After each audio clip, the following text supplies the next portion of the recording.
Hello students, welcome to today's class. This is second lecture for electrochemistry. In the previous lecture we talked about what electrode potential is, how it is measured for any unknown element, right? आज के इस lecture में हम कुछ base से दोबारा से शुरू कर रहे हैं. Like I am coming again, what electrode potential is.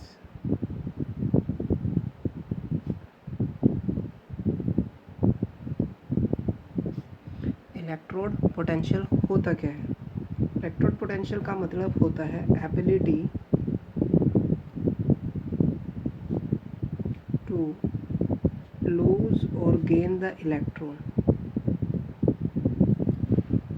Ability to either lose the electron or to gain the electron. If it is losing the electron means oxidation potential. Oxidation potential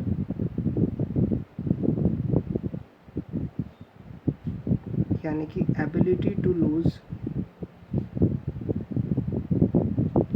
Similar way we talk about reduction potential means ability to gain. ठीक है, ability to lose and ability to gain. और हम सबको पता है कि ये ability कब मेज़र करते हैं, जब कोई मेटल अपने आयंस के कांटेक्ट में होती है. ठीक है, अब इसमें देखें हमारे पास हमने बहुत सारे इलेक्ट्रोड्स होते हैं, हर एक का अपना एक पोटेंशियल है. हर एक का किसी का ऑक्सीडेशन पोटेंशियल है, किसी का रिडक्शन पोटेंशियल है. तो हम क्या कर सकते हैं, we have a series which is known as electrochemical series. Electrochemical series. Electrochemical series क्या होता है? When all electrodes are arranged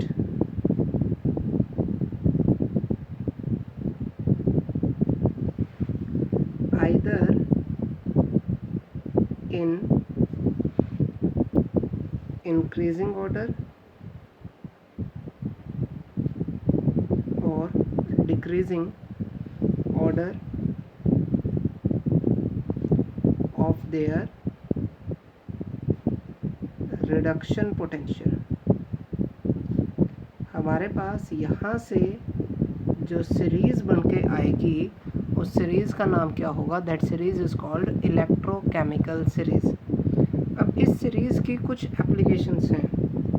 इसके अंदर देखें, if reduction potential have positive value, अगर रिडक्शन पोटेंशियल की वैल्यू क्या आ जाए? पॉजिटिव आ जाए. Then what will happen? Then electrode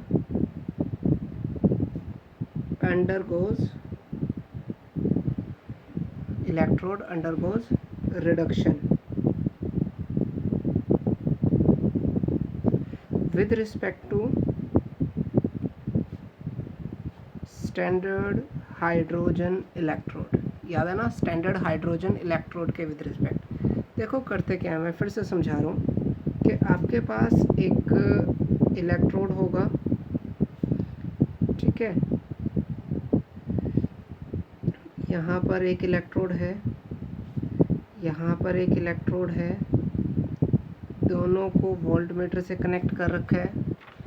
ठीक है, और दोनों के यहाँ पर क्या है मेरे पास? I have salt bridge. अब इसमें मैंने एक सॉल्यूशन भर रखा है. ऐसे यहाँ पर भी क्या है? एक सॉल्यूशन है. ठीक है, तो ऐसे हमने क्या कर रखा है? सॉल्यूशंस को फिल कर रखा है. तो होता ये है कि अगर मैं कह रहा हूँ कि reduction potential of any electrode have positive value, then electrode undergoes reduction with respect to standard hydrogen electrode, यानी कि अगर मैं एक इलेक्ट्रोड की जगह क्या लूँगा, स्टैंडर्ड हाइड्रोजन इलेक्ट्रोड लूँगा, और दूसरे पे वो इलेक्ट्रोड जिसका पोटेंशियल मुझे निकालना है वो मैं ले रहा हूँ, तो ये कहता है कि अगर मान लो आपको पता चल जाए कि उसके रिडक्शन के पोटेंशियल की वैल्यू क्या है, पॉजिटिव है, तो इसका मतलब है कि वो क्या शो करेगा, रिडक्शन, यानी कि लेफ्ट हैंड साइड पर क्या होगा, ये आपके पास क्या हो जाएगा, हाइड्रोजन इलेक्ट्रोड हो जाएगा, और ये क्या हो जाएगा आपके पास, गिवन इलेक्ट्रोड हो जाएगा, given electrode of positive potential. ठीक है, मतलब ये है कि भाई अगर किसी के रिडक्शन पोटेंशियल की वैल्यू पॉजिटिव है और आप उसको हाइड्रोजन के साथ रिएक्ट कराते हो, या हाइड्रोजन सेल का यूज़ करके, हाइड्रोजन इलेक्ट्रोड का यूज़ करके आप सेल कंस्ट्रक्ट करते हो, तो हाइड्रोजन इलेक्ट्रोड क्या करेगा, ऑक्सीडेशन शो करेगा, और इलेक्ट्रोड जिसकी पोटेंशियल की वैल्यू पॉजिटिव है, रिडक्शन पोटेंशियल की वैल्यू पॉजिटिव है, वो क्या शो करेगा, रिडक्शन शो करेगा। ऐसे ही इसमें दूसरा पॉइंट आ जाता है कि if reduction potential have negative value, क्या है, नेगेटिव वैल्यू है, अगर पॉजिटिव आ रही है फिर तो रिडक्शन शो कर रहे हैं, लेकिन अगर नेगेटिव वैल्यू है देन इलेक्ट्रोड अंडरगोज ऑक्सीडेशन। ठीक है, इस हिसाब से हम क्या बना सकते हैं, एक इलेक्ट्रोकेमिकल सीरीज बना सकते हैं। ठीक है, देखिए हमारे पास यहाँ जो इलेक्ट्रोकेमिकल सीरीज़ है उसका ये डायग्राम है, this is the NCERT book. इसमें देखिए आप, फ्लोरीन है and it gain 2 electron, converts into 2F negative, और इसके लिए पोटेंशियल कितना चाहिए, 2.87 इलेक्ट्रॉन पर वोल्ट। ठीक है, इलेक्ट्रोवोल्ट, या sorry volt simply, potential difference in volt. Cobalt 3 positive ने गेन किया 1 electron, converts into cobalt 2 positive, 1.81 का पोटेंशियल चाहिए। आप यहाँ पर जितने भी पोटेंशियल्स को देखेंगे, जितने भी पोटेंशियल्स को आप देखेंगे, हर एक की वैल्यू क्या है आपके पास, रिडक्शन की टर्म में लिखा गया है। You can observe it from air कि इलेक्ट्रॉन्स को वो हर बार क्या कर रहा है, रिडक्शन शो कर रहा है, लेकिन धीरे धीरे नीचे की तरफ आते हुए वैल्यूज़ कम पॉजिटिव हो रही है, 2.87, 1.81, 78, 0.51, 40, 36, 33, 0.997, 923, मतलब नीचे की तरफ आते आते इलेक्ट्रोड पोटेंशियल की वैल्यू कम पॉजिटिव होती जा रही है। इसका मतलब ये होता है कि अगर मान लो आप किसी दिन क्या करें, आप किसी दिन गोल्ड और क्लोरीन को लेकर के एक सेल बनाएं, तो क्योंकि गोल्ड का पोटेंशियल देखो क्या है, 1.40 है, और क्लोरीन का क्या है, 1.36, क्योंकि दोनों के पोटेंशियल की वैल्यू पॉजिटिव है, दोनों रिडक्शन शो कर सकते हैं। ठीक है, दोनों क्या कर सकते हैं, रिडक्शन शो कर सकते हैं, लेकिन बट गोल्ड के पोटेंशियल की वैल्यू ज़्यादा पॉजिटिव है, भाई चांसेस तो दोनों के हैं रिडक्शन शो करने के, लेकिन क्योंकि इसके पोटेंशियल की वैल्यू ज़्यादा है, तो इसका मतलब है जब गोल्ड और क्लोरीन को मिलाकर आप एक सेल बनाएंगे तो उसके अंदर गोल्ड क्या करेगा, रिडक्शन शो करेगा, और क्लोरीन क्या करेगा, ऑक्सीडेशन शो करेगा। यानी कि जितनी ज़्यादा पोटेंशियल की वैल्यू पॉजिटिव होती जाएगी उसके रिडक्शन के चांसेस ज़्यादा होते रहेंगे। ठीक है, धीरे धीरे यू विल ऑब्जर्व कि यहाँ पर एक वैल्यू आई हुई है 0। 0 किसकी वैल्यू है, 0 है हाइड्रोजन की, यानी कि जब जब जो भी पोटेंशियल 0 से ऊपर की तरफ रखा गया, जो भी ऊपर की तरफ रखा गया, देख इफ़ यू ऑब्जर्व, तो ऊपर की तरफ जाते जाते वैल्यूज़ और ज़्यादा पॉजिटिव होती जाएगी, यानी कि हाइड्रोजन को लेके और ऊपर वाले किसी भी इलेक्ट्रोड को लेके अगर आप सेल कंस्ट्रक्ट करते हैं तो ऊपर वाले हर एक इलेक्ट्रोड क्या करेगा, हाइड्रोजन के विद रिस्पेक्ट रिडक्शन शो करेगा।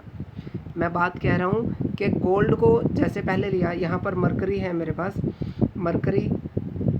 मरकरी और हाइड्रोजन को लेके अगर आप सेल बनाएंगे तो मरकरी क्या करेगा, रिडक्शन, क्यों, क्योंकि उसका पोटेंशियल पॉजिटिव है।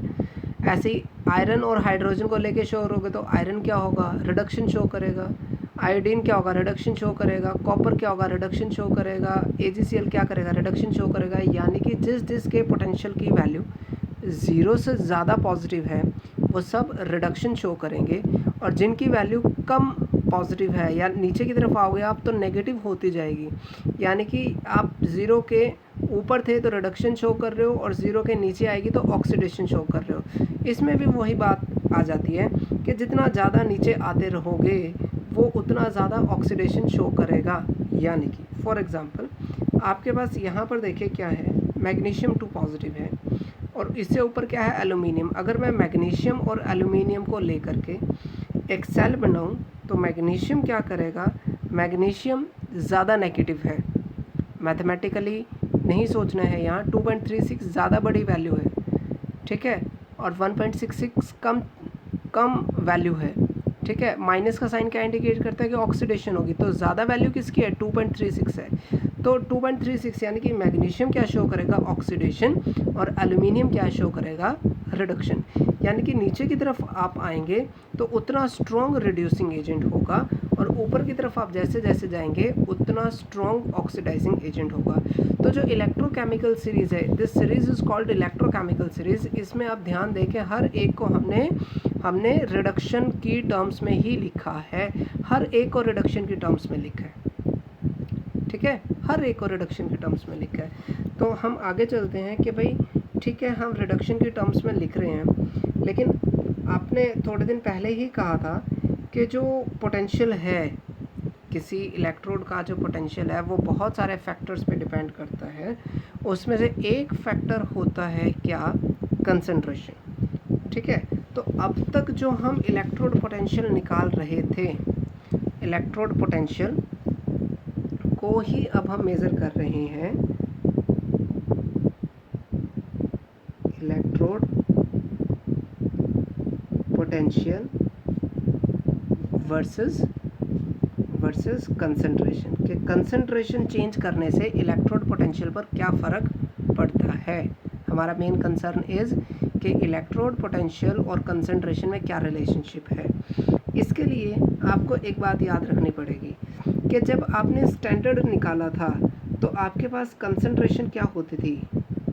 स्टैंडर्ड के केस में concentration used to be 1 molar, concentration क्या होती थी 1 मोलर। टेम्परेचर कितना होता था 298 केल्विन। प्रेशर कितना होता था 1 बार।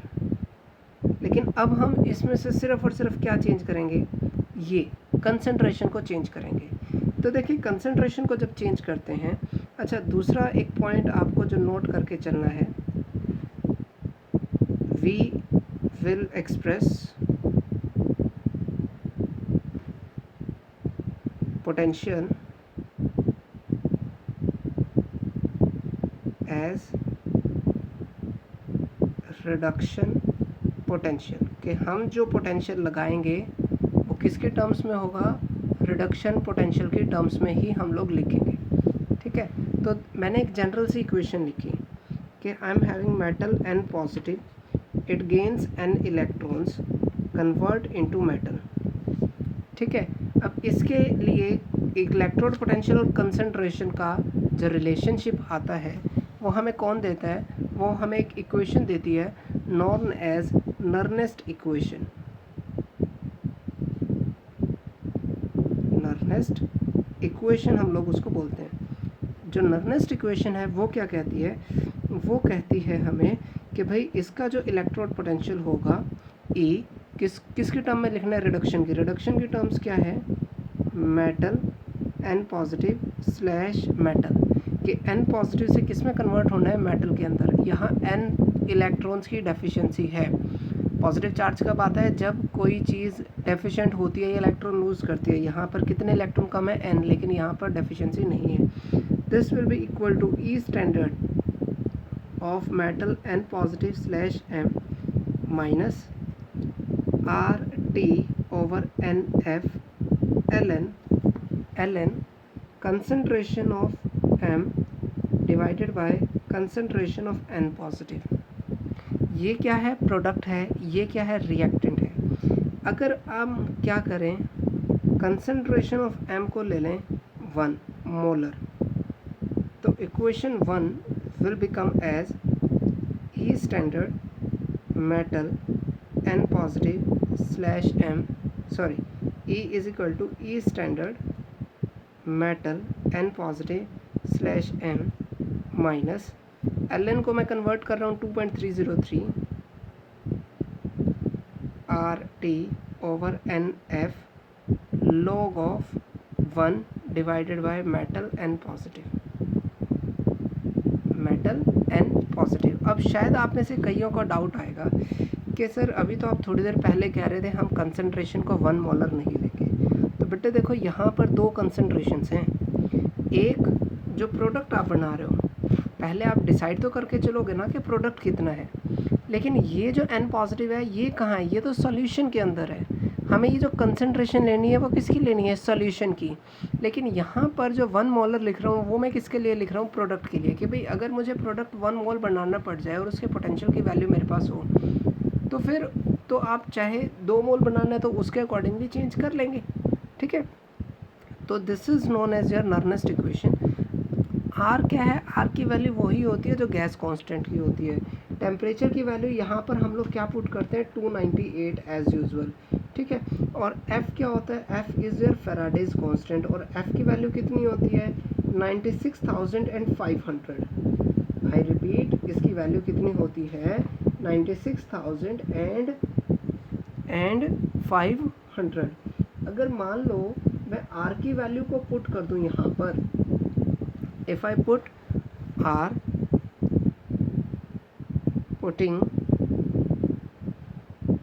R, F and T, और ऊपर से सॉल्व करने के बाद किसको सॉल्व करना है, 2.303 मल्टीप्लाई R मल्टीप्लाई T और डिवाइड बाय F।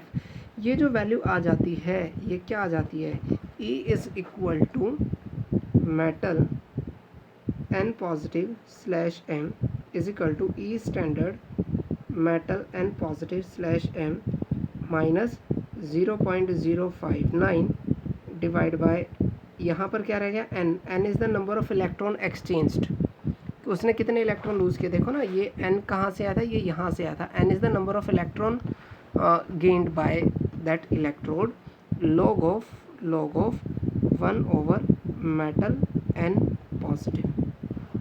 ठीक है, this is the equation, let me say this is equation number 2। this is the important नर्नेस्ट equation for me। इसका यूज़ करके आप सेल का पोटेंशियल भी निकाल सकते हैं। जैसे फॉर एग्जांपल हमने एक सेल किया था लास्ट लेक्चर में जिसको हम नाम देते हैं डैनियल सेल। कौन कौन सा सेल होता है, जिंक और कॉपर सल्फेट के बीच का सेल, यानी कि Zn plus CuSO4 that Zn plus CuSO4 that gives you ZnSO4 plus Cu। या फिर अगर मैं इसको आयनिक फॉर्म में लिखूं तो I can write it as Zn plus Cu2 positive, it is converting into Zn2 positive plus Cu। तो Cu के लिए तो क्या हुई, रिडक्शन हुई, लेकिन Zn के लिए क्या हुई, Zn के लिए ये है ऑक्सीडेशन। और हमें पता है कि ऑक्सीडेशन और रिडक्शन रिवर्स प्रोसेस होती है, यानी कि जब Zn लूज़ करने की बात आता है तो वो अगर 2 इलेक्ट्रॉन लूज़ कर सकता है, जब गेन करने की बात आएगी तो उसकी गेन करने की भी कैपेबिलिटी क्या होगी, 2 इलेक्ट्रॉन्स की ही होगी। यानी कि जो ऑक्सीडेशन का पोटेंशियल होगा वही रिडक्शन का पोटेंशियल होता है, बट हम क्या करते हैं, साइन को माइनस कर देते हैं, रिवर्स कर देते हैं। जैसे यहाँ पर क्या हो रहा है, ऑक्सीडेशन हो रहा है। ठीक है, तो अगर मुझे इसका रिडक्शन पोटेंशियल लिखना है, तो मुझे साइन को क्या करना पड़ेगा, रिवर्स करना पड़ेगा। ठीक है, देखो मैं समझाता हूँ कि क्या कह रहे हैं हम यहाँ पर ये कह रहे हैं कि भाई देखो कॉपर 2 पॉजिटिव से कन्वर्ट हुआ कॉपर में, बात समझ आती है कि उसने क्या किया होगा, 2 इलेक्ट्रॉन्स को गेन किए होंगे। इसके लिए अगर मैं अप्लाई करता हूँ, applying Nernst equation what I will have, E of copper 2 two positive slash copper, reduction के टर्म्स में लिखना है ना, is equal to E standard copper two positive slash copper minus 0.059 divide by n log of copper की concentration divide by copper two positive की concentration, product divide by reactant. अब देखो, late me say this is equation number 3।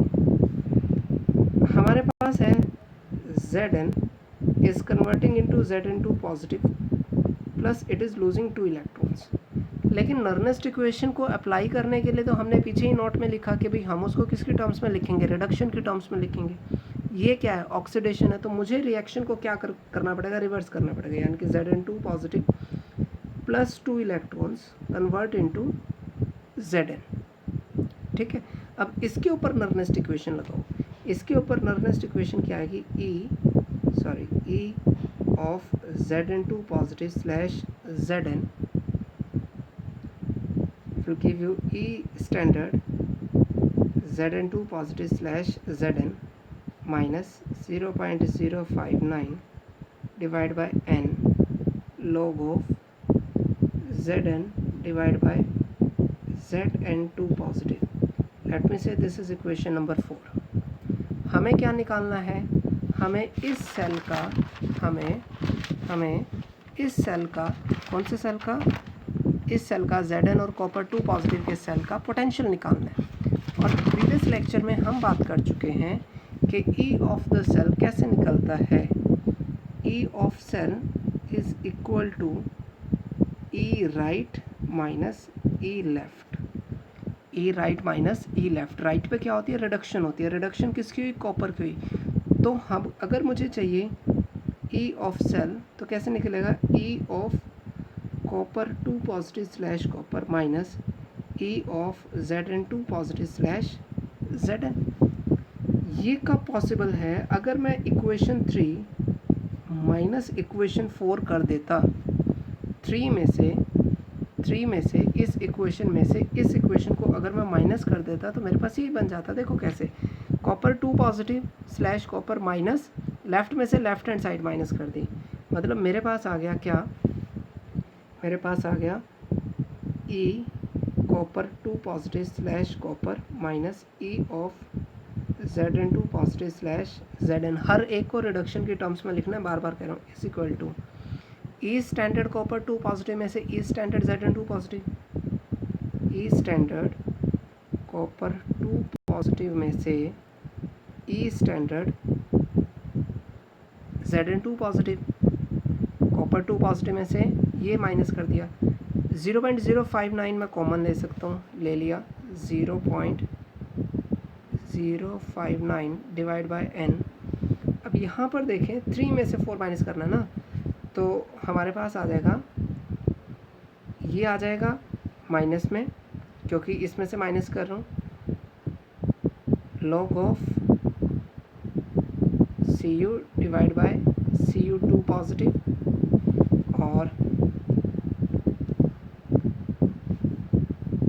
Plus 0.059 divide by n log of Zn और Zn2 positive. तो ये देखो, ये तो किस में कन्वर्ट हो गया, E ऑफ द सेल लिख दीजिए। E of the cell is equal to, जब स्टैंडर्ड कंडीशंस में माइनस करोगे तो क्या आ जाएगा, E standard of the cell, E standard of the minus. अब यहाँ से कॉमन लो आप 0.059 डिवाइड बाय n, अंदर क्या बनेगा, log of copper divide by copper 2 positive minus log of Zn2 positive. Maths का फॉर्मूला लगाएं, log m minus log n, देखिए क्या आएगा, 0.059 divide n log of m minus n, log m upon n आ जाता है, यानी कि Cu divide by Cu2 positive and Zn divide by Zn2 positive. ठीक है, अगर मैं क्या करूं, मैं यहाँ से Cu is equal to Zn is equal to 1 ले लेता हूँ। तो let me say this is equation number 5। Equation 5 क्या आ जाएगी? Equation 5 becomes E of the cell is equal to E standard of the cell minus 0.059 divided by n log of Zn2 positive slash Cu2 positive। ठीक है ना, मतलब यहाँ पर Cu और यहाँ पर Zn की कंसंट्रेशन मैंने क्या लेट की है? 1 लेट किया, 1 मोलर लेट की है। तो उस सिचुएशन में ये हो जाएगा। और अगर आप इक्वेशन पे फिर से ध्यान दें, तो इक्वेशन क्या थी? Equation was Zn plus Cu2 positive was converting into Zn2 positive plus Cu, इसमें कन्वर्ट हो रहा था। अब Zn से Zn2 पॉजिटिव मतलब ऑक्सीडेशन शो कर रहा है, ये क्या है? एनोड है। कॉपर 2 पॉजिटिव से कॉपर किस में कन्वर्ट हो रहा है? कैथोड में कन्वर्ट हो रहा है।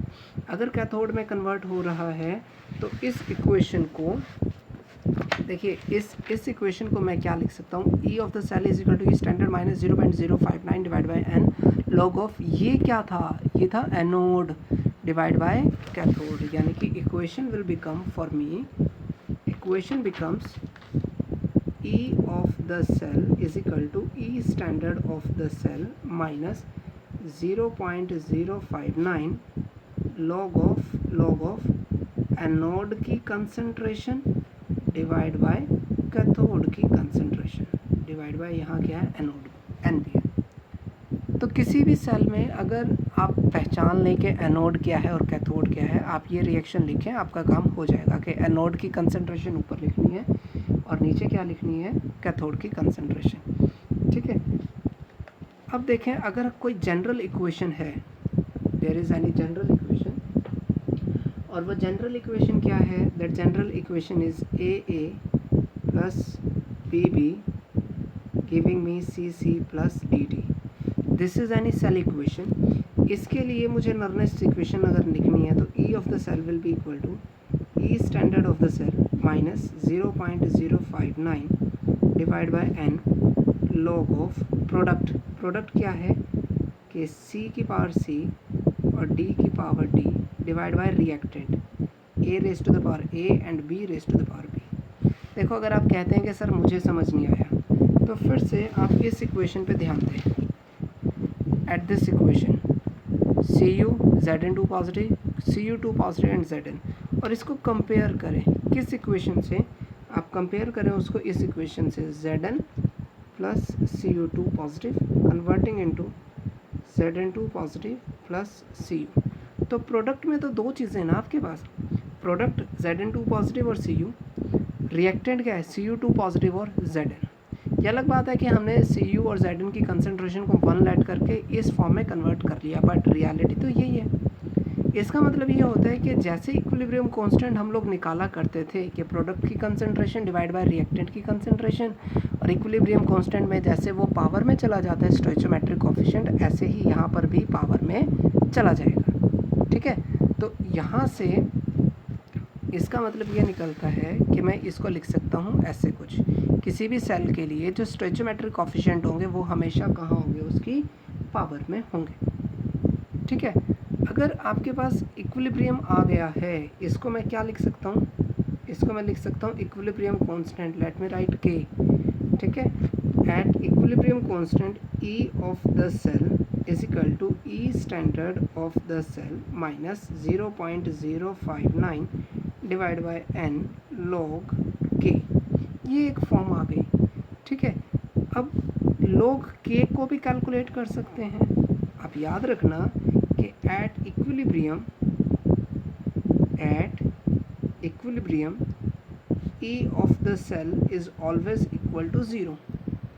E of the cell is always equal to 0. When it is equal to 0, तो let me say this is equation 6. Equation 6 क्या आ जाएगी? 0 is equal to E standard of the cell minus 0.059 divided by n log K, or I can say log K is equal to E standard of the cell multiply n divided by 0.059। ठीक है, ये हमारे पास एक value आ जाएगी। ठीक है, this is how I can calculate equilibrium constant also. ये हमारे पास आ जाता है equilibrium constant from the Nernst equation. छोटा सा ही ये आर्टिकल है हमारे पास। ऐसे ही आपके पास एक और चीज़ आती है which is known as Gibbs free energy. कैसे लिखा करते थे, delta G is equal to minus n F E of the cell. ये एक इक्वेशन है।